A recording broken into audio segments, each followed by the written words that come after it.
Indeed, that's the reason why you've got me here between now and 10 o'clock. It's Luke Knight in for Connected, and we're talking, as I say, social media and all things digital now, because I think it was Charlie, if you remember, he chatted to Strode College's creative media lecturer Adrian Smith and his students back in March last year. So we thought it's time to have a catch-up, basically, with them. So with me, I've got Ben Black and Jacob Lees, and also Adrian, back with me to talk about what new digital project they're currently working on in college. Hello, all three of you. Hello. Hiya. Now, have we got everyone? Have we got Ben? Hi. Yeah, I'm here. Okay, Jacob, you are presumably there as well. Yeah, I'm here. Hello there, and Adrian, lovely to have you back on the programme. So it's nice to have all three of you here, actually. It's really interesting to hear about what you guys have been up to. I mean, I have no idea what Charlie chatted to you about last time, in all fairness. So, Adrian, I guess, first of all, what do you guys do over there at Strode when it comes to this sort of thing, when it comes to all things digital and social media? The media students do an awful lot of different things, actually. They make one of the first projects they create is a podcast. So they create their own podcast, they research the information, they script it, they record it, edit it, all the things you need to do to create a good podcast. They also create short TV programs or items for TV. And in fact, one of the projects they did this year was create promotional videos that link from a QR code. So they created a poster to go with the video, and as you might know, you can access the videos by scanning the QR code with your phone. So that was a very interesting project for them. Wow, that sounds really interesting, actually. I mean, QR codes are being used for so much at the moment, aren't they? So, yeah, it's I guess it could be the future, but hey, something new could come along at any time and be the even further future. Now, Ben, I'll start with you, actually. So what are you working on at the moment, Ben? For my project, I'm doing a sort of series of podcast episodes to do with neurodiversity at the moment. Right, okay. I mean, my mind's blown already. What's this all about, then? So neurodiversity is the way that people's brains work. So people with autism, people with ADHD, OCD, the whole plethora of neurodiversities out there. And I want to look at how people see the world, how people are affected by them. And because if it was just me by myself, it'd be quite biased. I'm joined by a lovely co-host called Romano, and he sort of balances me out. He's a lovely neurotypical person. And we just look at the world and our experiences compared to each other, make it into sort of like a chatty format, and it just sort of works, I think. That's really fascinating. So have you been sort of discovering more and more, maybe even about yourself as well, along the way? 100%. I think I started the experience thinking that some of my experiences were purely autistic or purely ADHD based. And then I look at Romano's experience as someone who's neurotypical and think, well, no, this wasn't just autism that led me down this path. It was being human, I guess. And it's been fun to explore that side of me and also Romano. So with this, do you then speak to people who have these conditions, and do you get their stories? I've interviewed a very close friend of mine. I plan on interviewing some more people in the adult world. So I have an interview set with someone in my own college at the moment who's part of the staff, if they agree. And we look at their experience. We look at how they think it's formed them, how they identify, and we look at what makes them them. So, yeah. And I suppose everyone's different. Oh, yeah, 100%. I could talk to Jacob, for instance, and Jacob and I both have autism, but we're completely different people. And no matter what label you've got, like the way it mixes with you and the way that it is impacted by itself is so individual. Yeah. It's brilliant. It sounds it. It does sound it, Ben. Nice work. And Jacob, I will bring you in now, actually, and talk about what you're getting up to. So what do you find yourself busying yourself with?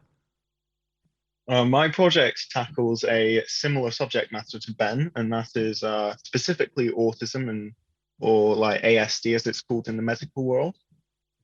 and that is just the name given to like the spectrum of autism. And the documentary is focusing on how schools and colleges, I guess.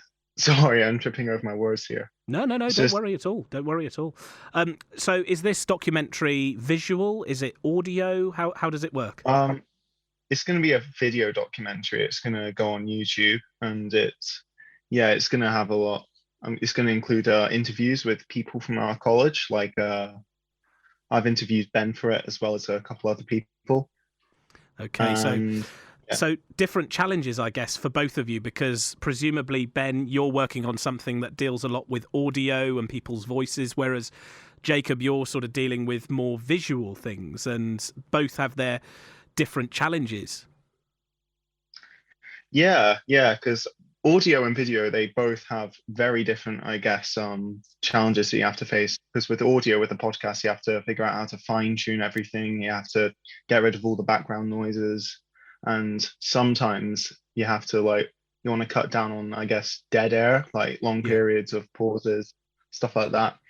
Whereas video is much more focused on, I guess, the graphics on screen, as well as having good audio mixing. But you want to focus on all of the visuals on screen, like the motion graphics, and making sure everything, ties in together well. Yeah, so, and I suppose, Ben, are you running into those challenges as we go? 100%. My first episode, compared to what I'm currently editing, is very flawed. As I've started the project to now, I've sort of stumbled my way through finding out what worked, what didn't. So in the beginning, I was struggling with like a hissing, which I found out was the microphone cable was on top of a power cable, and it was just a bit of a faux pas on my part. And I've learned from that mistake, but also the mistakes of my peers, and I've sort of fine-tuned it. So, yeah.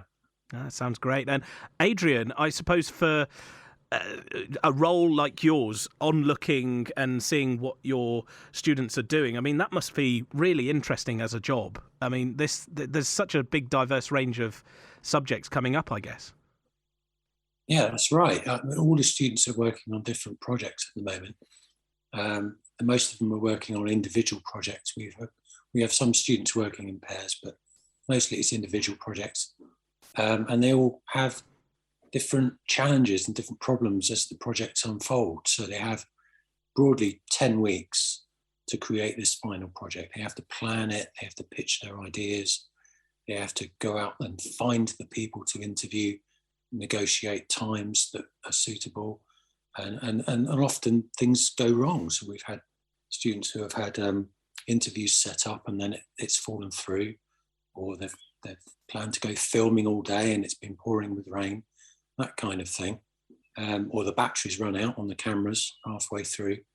So those sorts of things happen, but it's all a big learning curve, Isn't it just? And I have to say, Ben, Jacob, those things, they happen in the real world. They happen to us here. They happen to media channels and newspapers all over the place. So, I mean, it's a case of don't beat yourself up when these things do happen, because it is part of learning, I guess. And Jacob, the one thing I wanted to ask, actually, do you feel you've been given the creative scope to do this? I mean, that's the one thing that I found when I was at university is you were given the creative reign over what you wanted to do. Have you found that?